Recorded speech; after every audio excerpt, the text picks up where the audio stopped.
राज्याचे upper police महासंचालक आणि महानिरीक्षक कारागृह सुधार सेवा यांच्या आदेशानुसार कारागृहातून बाहेर पडल्यानंतर बंदीजनांचं पुनर्वसन करण्याच्या उद्देशानं त्यांच्यासाठी व्यावसायिक प्रशिक्षण शिबिर आयोजित करण्याचा निर्णय घेण्यात आला आहे। या निर्णयानुसार कोल्हापुरातील बिंदू चौक कारागृहामध्ये 10 दिवसांच्या प्रशिक्षण शिबिराचं आयोजन करण्यात आलं आहे।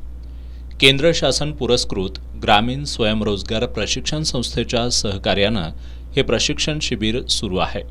यामध्ये fast food making, video photography, men's parlour यासारख्या व्यवसायाशी संबंधित प्रशिक्षण देण्यात येत आहे। या प्रशिक्षणामध्ये बिंदू चौक कारागृहातील 27 बंदीजनांनी सहभाग घेतलाय।